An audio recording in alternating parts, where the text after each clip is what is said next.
Good morning, guys. I hope you're doing great and ready for a brand new episode of my traveling adventure where I explore Europe and the world one city at a time. For those of you watching me for the first time, my name is Ilyas and I am passionate about travel and photography. And as you can probably tell, yes, I am in Budapest, the capital of Hungary, a destination I always wanted to visit. So today I am beyond happy to be here finally and to take you with me to explore this lovely city, often call it one of the most beautiful and affordable here in Europe. The question is that true? Well, we're about to find out, so don't go anywhere. Our adventure starts now.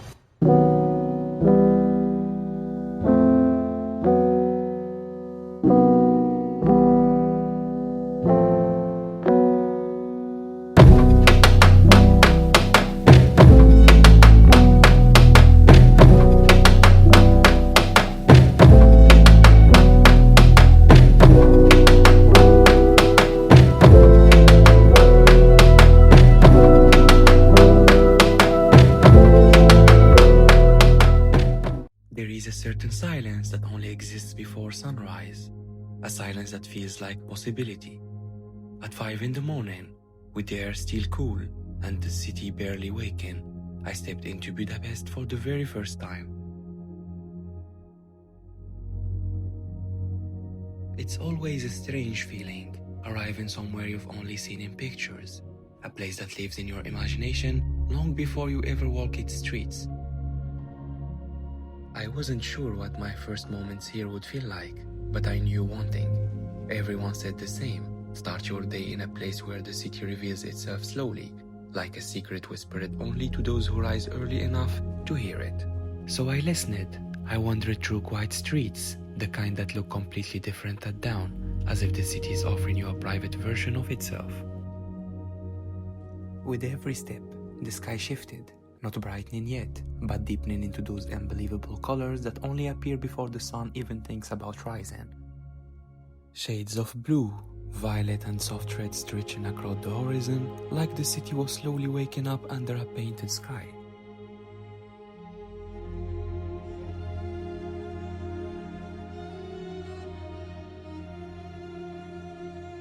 And when I finally reached the place everyone whispered about, the view opened before me. Not in daylight, not in sunrise, but in this quiet glowing moment where the night was still holding on.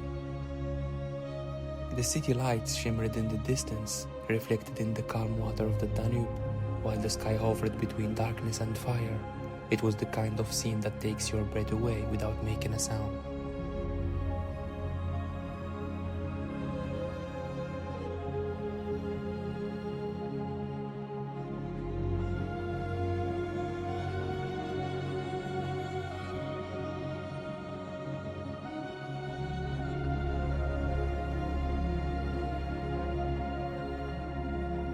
There is no better place to start discovering the city than right here at Fisherman, Bastion. It's now almost 6:24 a.m. and as you can see, guys, the sun starts rising over the Danube. It's so wonderful.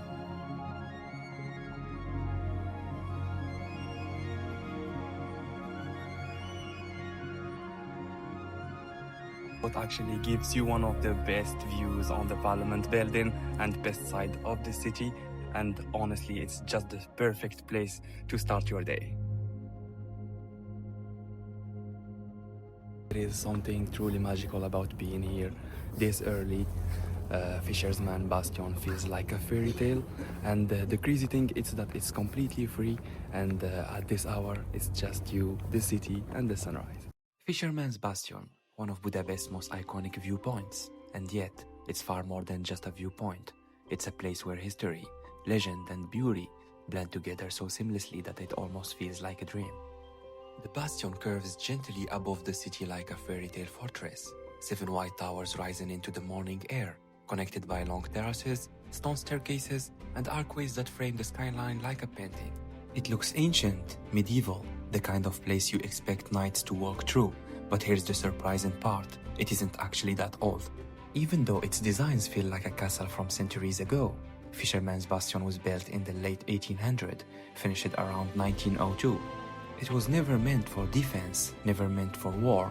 It was created purely as a place of beauty, a place for people to come and admire Budapest from above, to feel proud of their city. The 7 towers perched along the terraces each carry a deeper meaning. They stand for the 7 Magyar tribes who reached this land in 895, the moment that marks the birth of what would later become Hungary. Being here feels like standing inside a tribute to beginnings, to origins, to the very first chapter of a nation's story. And somehow, witnessing the sunrise from a place built to honor those roots makes the whole moment feel even more powerful. The name of this place has its own quiet legend. This spot used to belong to the Fisherman's Guild in the medieval times. They protected this part of the city walls, defending it if danger ever came from the river. So the Bastion carries their name, almost like a tribute to the people who once watched over the side of Buda.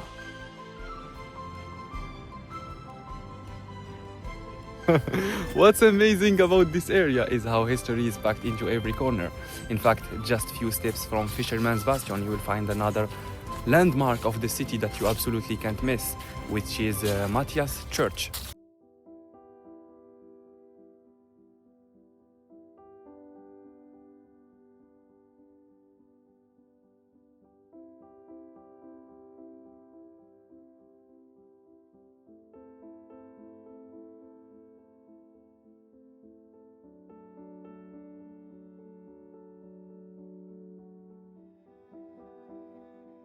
If Fisherman's Bastion feels like the balcony of a dream, then just a few steps away stands something that looks like it was pulled straight out of a fairy tale book.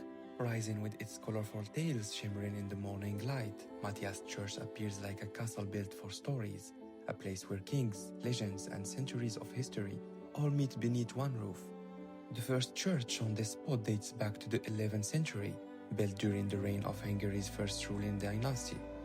Over time, it endured wars, fires, and transformations, being rebuilt again and again while keeping its soul intact.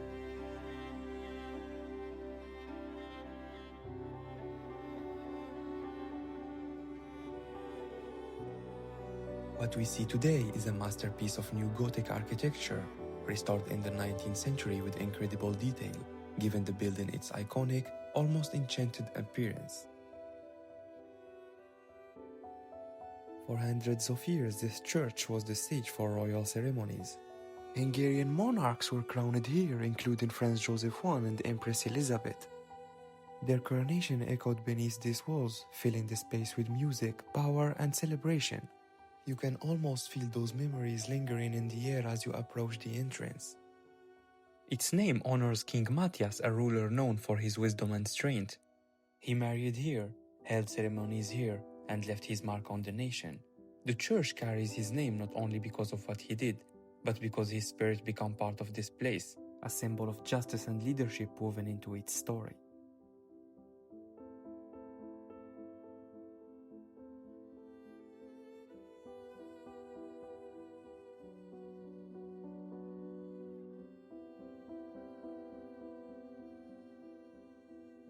The interior of the church is just as breathtaking.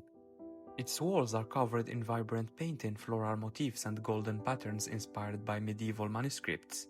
This is where heroes of old were celebrated, where prayers echoed through wars, and where faith survived countless storms. Matthias Church has lived through invasions, sieges, and dramatic changes.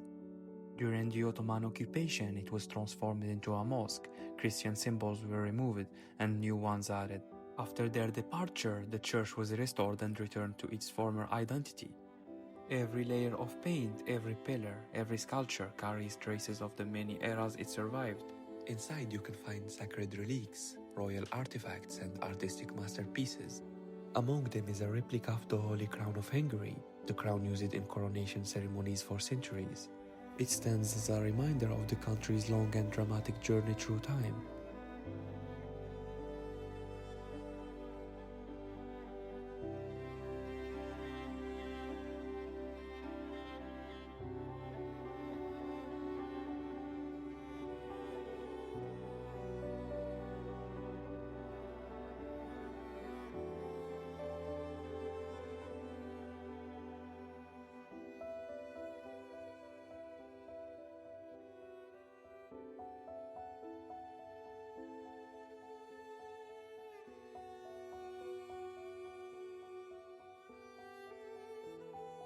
Matthias Church isn't just a landmark, it's a storyteller.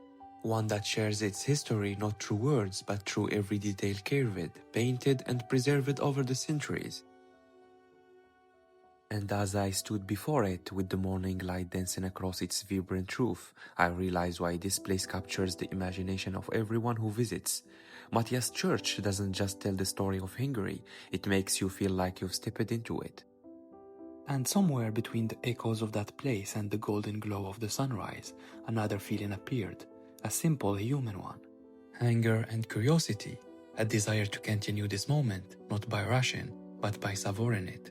So I began to wander once again, in search of the perfect address, a place where this unforgettable moment could finally turn into my very first breakfast in Budapest.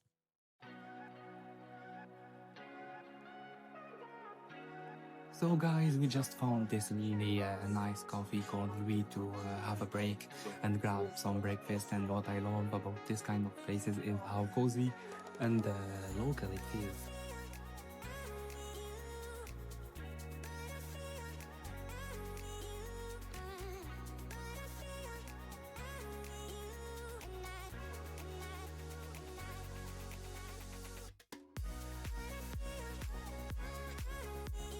That breakfast was exactly what I needed to start the day right, but now it's time to head to one of Budapest's most iconic landmarks, the Parliament building.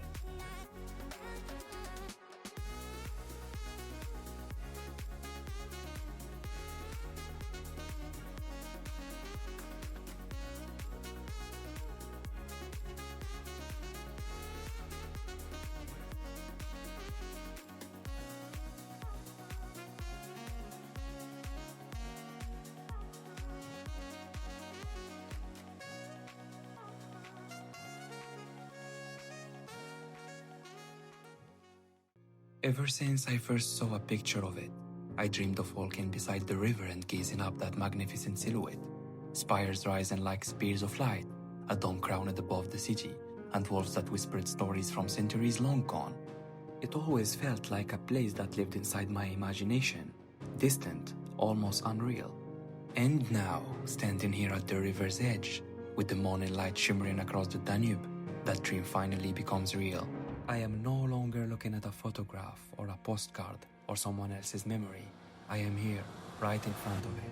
I've seen this place countless times on videos and documentaries, and today I am here to see it in real life, and it's just more majestic and breathtaking than I imagined. I am so happy today to be here. This building doesn't just dominate the skyline, it commands a sense of wonder, the kind that makes you stop, breathe, and simply take in the fact that you're witnessing something you've wanted to see for so long. This isn't simply a seat of government. It's a monument built to reflect the heart and soul of a nation, a building that stitches together history, art, politics, and identity. The building stretches 268 meters long, with a width of about 123 meters, forming a grand frame along the Danube. Its central dome soars to 96 meters, a symbolic height reference in the year 896, when the Hungarian people first settled in the Carpathian Basin. With 681 rooms, 21 staircases, and 10 inner courtyards, the Parliament's interior is like a labyrinth of history and craftsmanship. The dominant style is New Gothic, with its arches, spires, and ornate detailing. But the building subtly weaves in Renaissance revival and Baroque influences too, giving it a unique identity that echoes Hungary's own cultural crossroads. Inside, no expense was spared: 40 kilograms of gold leaf, 500,000 precious stones, and some of Hungary's finest craftsmanship in stained glass, carving, painting, and stonework, all meant to make the interior glow. Walls here have heard the debates of kings, seen coronations, survived wars, and witnessed revolutions. Every stone feels alive.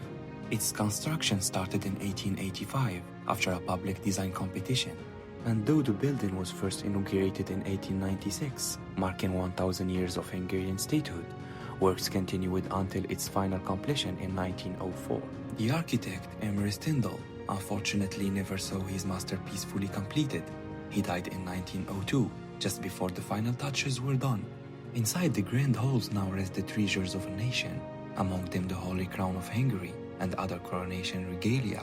symbols of Hungary's heritage, guarded beneath the soaring dome. The parliament still functions as the seat of Hungary's National Assembly. It's a workplace for hundreds and a place where decisions that shape the country are made. At the same time, it's a museum of stone, paint, gold and memory, open to anyone who wants to walk the halls, to stand under its dome, to touch a piece of history. All throughout the morning, I felt like I was drifting inside a dream, walking through streets that felt painted with history, standing in front of monuments I had only imagined, watching the city reveals itself in colors, textures, and detail that are impossible to describe without feeling something. Budapest has a way of overwhelming you, not loudly but softly, with its architecture, its river, its stories, its energy. Every corner felt like a reminder of how beautiful the world can be. As I continue with my morning walk, that dreamlike feeling only grows stronger. Everywhere I turned, Budapest offered something new. Details carved in stone, silent statues watching over the city, facades that seemed to glow as the sun slowly climbed higher. There is something mesmerizing about the way the city blends majesty with softness. You look up and you're met with towers, domes, and sculptures that feel almost alive. You look around and the streets curve gently toward the river, inviting you to follow their rhythm. But the beauty in the city comes with depth, and as I continue with my walk along the Danube, the morning light still dancing on the water, that dreamlike feeling slowly shifted into something quieter, something heavier. Because here, beside the same river that reflects so much elegance, stands one of the most emotional memorials in Budapest, a place that makes you pause, breathe and remember. The shoes on the Danube, simple bronze shoes lined along the riverbank, but carrying the weight of countless lives that were taken here. It's impossible to stand before them and not feel the contrast, the beauty of the city around you, and the tragedy that once unfolded right where you're standing. In that moment, my morning no longer felt like just a dream. It felt like a lesson that every city, no matter how breathtaking, also holds memories that deserve to be honored. And so I stopped.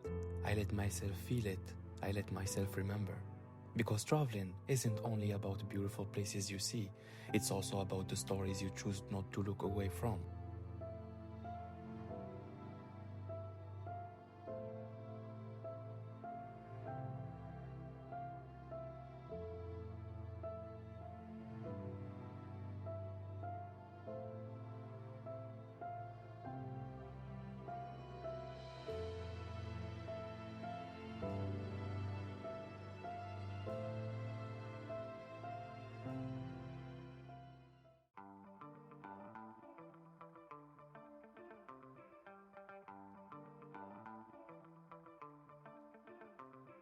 All that walking and sightseeing this morning, I think it's time to refuel with some lunch. So next up, we are going to grab some lunch at Forni di Napoli, an Italian restaurant that comes highly recommended online. So let's go. Guys, we just arrived at Forni di Napoli and the place looks so inviting with a lovely energy. And it's just a short walk from San Stefan's Basilica, which will be actually our next stop after lunch, so it's the perfect spot for a quick break before continuing our tour.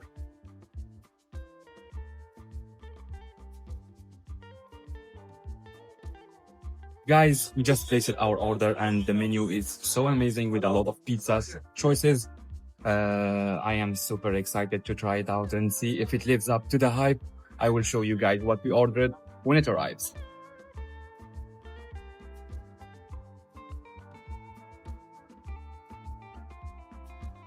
After lunch, it was time to follow the plan I had set earlier.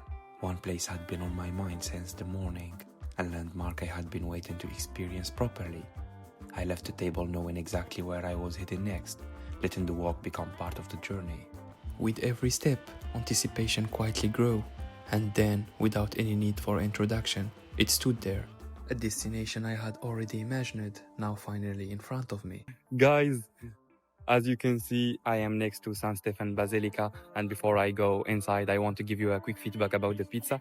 So the flavors were on point and the ingredient tasted so fresh.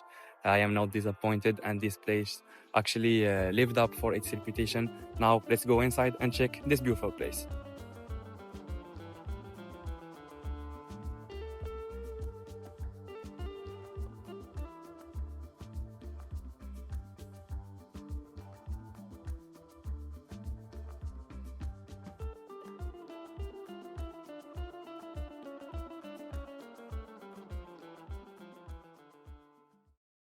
From the moment you stand before St. Stephen's Basilica, you understand why it's considered one of the most important and most beloved buildings in all of Hungary. It rises with a kind of quiet power, a balance of symmetry and grandeur that feels almost divine. But what makes this place truly extraordinary isn't just its beauty, it's the story behind it. The construction of the Basilica began in 1851, during a century marked by political shifts and national transformation. But the building you see today is the result of perseverance and some unexpected twists. It took over 50 years to complete, not because of a lack of vision, but because fate had other plans. In 1868, when the structure was already rising proudly above the city, the original dome collapsed without warning. Imagine that, decades of work shattered in an instant. Budapest was devastated. But rather than giving up, the city did the opposite. They rebuilt it, stronger, higher, more magnificent. It became a symbol not only of faith, but of resilience, of a nation determined to stand tall again. The Basilica is dedicated to St. Stephen, the first king of Hungary, the man who transformed a collection of tribes into a unified Christian kingdom. But here's something people often don't know. Actually, inside the Basilica, preserved in a golden reliquary, is King Stephen's mummified right hand, known as the Holy Right. It's considered one of the most sacred relics in the country, and every year it leads the national processions on the Hungary's most important holiday. This alone makes the Basilica not just a church, but a spiritual anchor for the nation.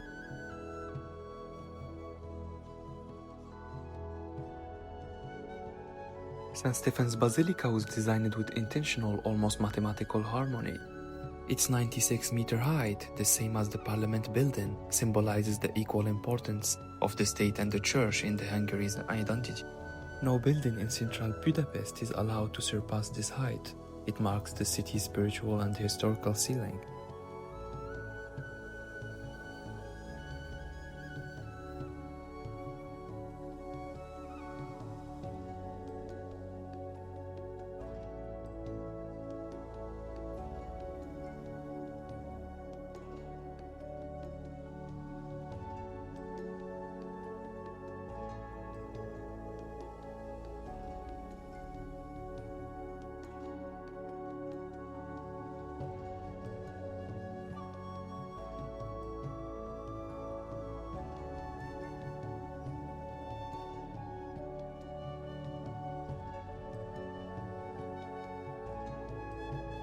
Once inside, the Basilica envelops you in gold, marble and warm light. The dome rises above you like a celestial mural, painted saints, radiant colors and layers of symbolism all drawing your eyes upward. People often describe the inside of St. Stephen's as a painting you can walk inside. And it's true. Every corner has meaning, every statue, mosaic, and column contributes to a larger story about faith, identity, and endurance.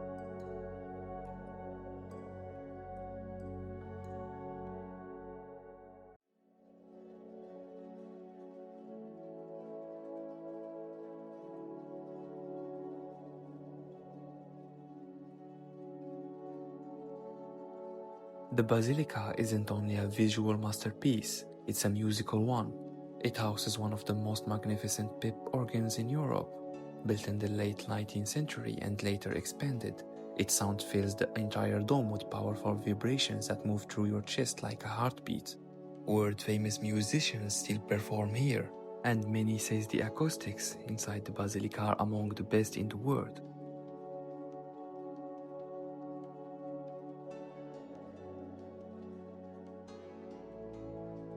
Despite being in the vibrant center of the city, St. Stephen's Basilica feels like a pause, a moment of quiet inside the rhythm of Budapest.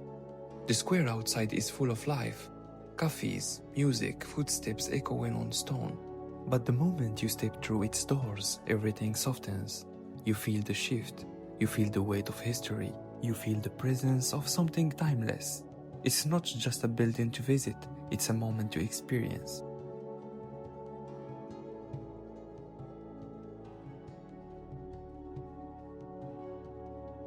What's really cool, guys, is that the ticket I got gives access to 3 different parts: the main interior of the Basilica, the treasury room, and the observation platform of the tower.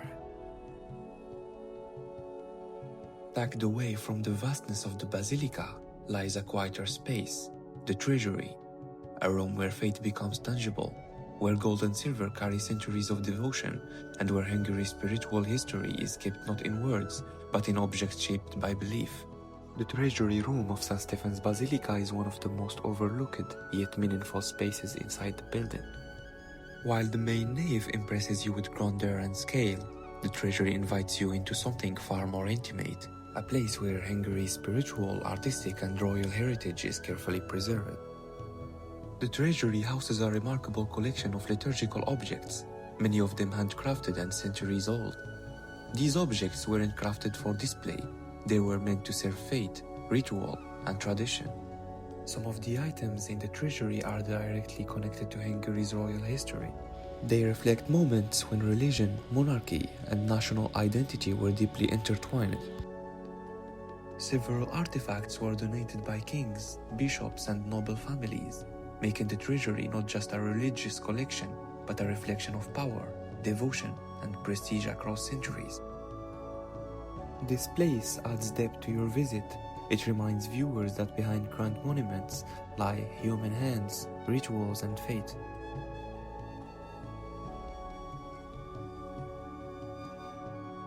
Alright, we've seen the stunning interior of the Basilica, and we even checked out the treasury room. Now let's go up and take in that beautiful panoramic view of Budapest.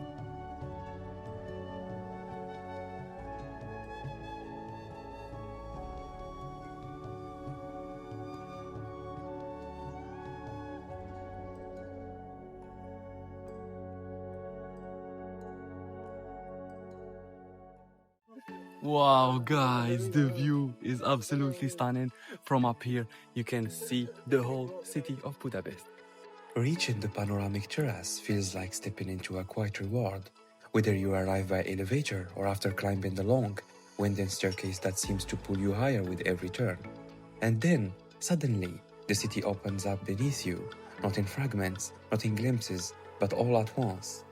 Budapest stretches in every direction, a full 360-degree story unfolding at your feet. Rows of rooftops from endless patterns, bridges trace elegant lines across the river, and in the distance, the hills rise gently, framing the city like a natural backdrop. From here, landmarks that once felt monumental suddenly feel intimate, as if the entire city has leaned closer, inviting you to take it all in. Standing there, I didn't feel rushed. I didn't feel the need to move. I just stood still, slowly turning, letting my eye travel, trying to understand how one place could hold so much beauty at once.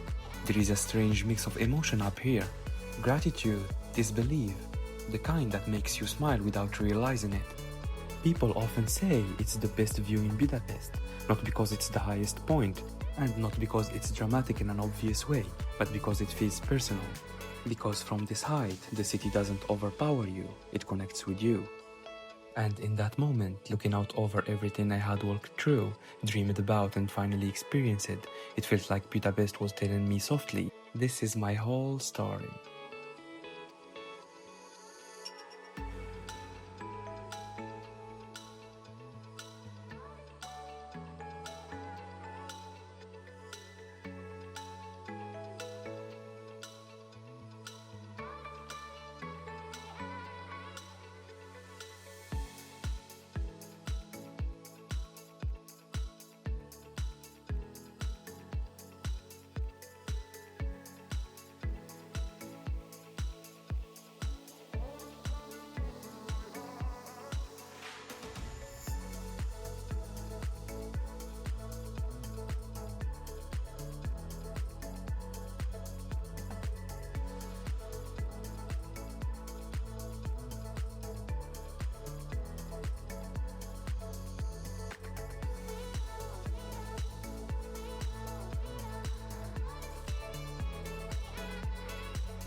After exploring so much of Budapest and taking in all that beauty. I think it's time for something sweet. So now we are heading to a place called Pink Pistachio, known for its delicious dishes and lovely vibe.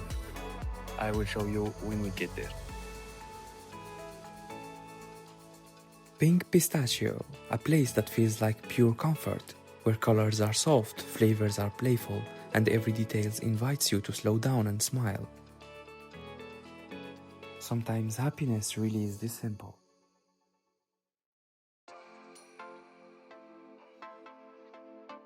As the day slowly came to an end, I felt a different kind of excitement building inside me, the kind that comes from knowing you're about to leave a moment you've dreamed about for years. After that amazing meal, we are wrapping up our day with something truly special, a night cruise to explore Budapest from water. So now we are walking over to the meeting point to hop on the boat and enjoy this lovely experience. Ever since I first learned about Budapest, I imagined what it would feel like to be on the Danube at night, glass in hand, watching the city transform after dark. And now, I was finally here, stepping on the boat, realizing that this wasn't just another activity, it was something I had carried with me for a long time. We made it to the boat, guys.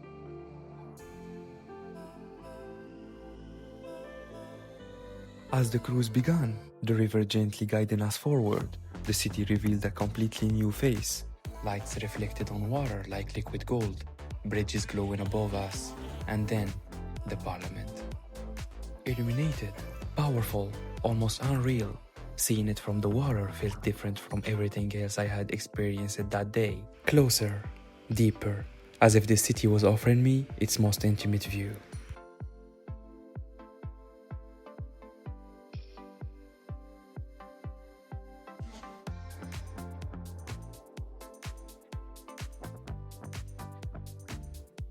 Surrounded by soft movement and quiet conversations, I felt an overwhelming sense of gratitude. Gratitude for being here, for chasing dreams, for allowing myself to experience moments like this fully. It wasn't loud or dramatic. It was peaceful, emotional, and deeply personal.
And in my first day in Budapest, this way felt perfect. Floating between reflections and memories, I realized that some experiences don't just stay with you, they become part of you. And I knew, without any doubt, that this night on the Danube would remain unforgettable for the rest of my life. Guys, it's the end of the vlog here at day one in Budapest. I hope you guys enjoyed this video. If it was the case, please like, subscribe to the channel and share this video with your friends. I will meet you in the next morning. Take care of yourself.